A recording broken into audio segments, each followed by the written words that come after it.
Now, opening tonight across the UK is the new movie Last Chance Harvey, starring Dustin Hoffman, and he's revealed that he's found a soulmate in his co-star Emma Thompson.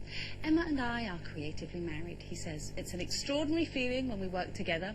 I don't think we, or I'll speak for myself, I, have ever done anything closer to myself than the work I do with her. So talking of being in tune with someone, do we have a psychological soulmate in life? Someone who just gets exactly who you are, Jane? Well, funny you should say that.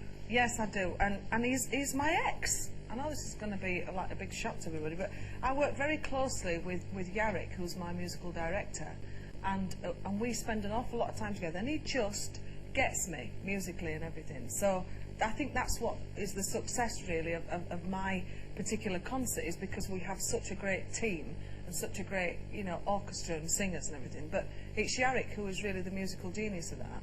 And he just seems to get what I want. What you're all about. Yeah. And it's not that way. You know, but we're just good, great mates. You know, there's nothing romantic between us at all. But we just really do get on well. Isn't that funny, because you're better mates now than you were when you were...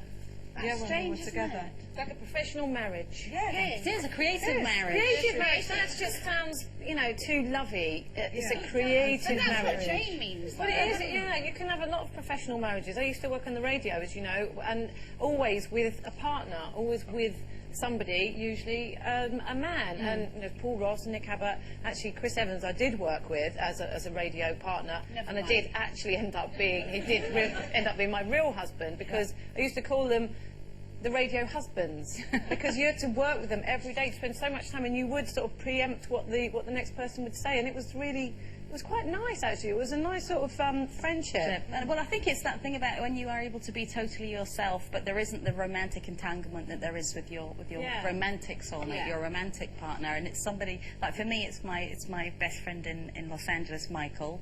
And when I was sort of on a bit of a downer after my marriage ended, sort of in my early days in LA, he was absolutely brilliant. And he didn't sort of try and cajole me out of the blues or anything, but he would, if I disappeared for a couple of days and he knew I was just inside my apartment rotting, he'd just come and like knock on the door and go, "Honey, did you die?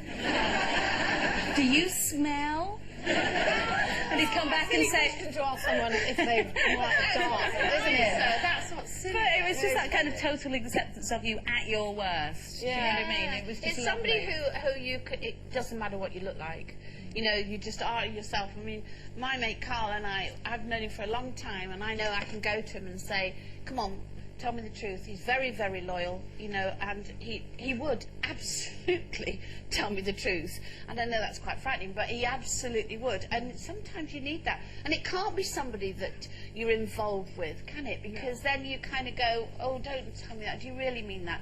And I've got another friend called Andrew who is exactly the same. You know, I never see him. He's abroad, but you know, I know I could ring him. And like Carl, I know I could ring him any time. Doesn't really matter. And he'd go, "Where are you? What are you doing? What's wrong?" And I think you need that, and it can't be somebody. I mean, my ex wasn't like that. Well, I lived with him and I couldn't ring him.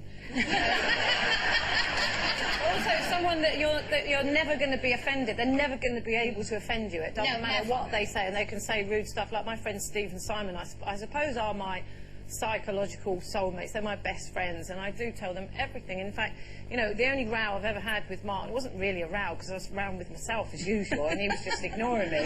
But, you know, and you know, I knew if I phoned Stephen up, I knew he would just agree with me and go, oh, I know, it's a nightmare, Simon does that.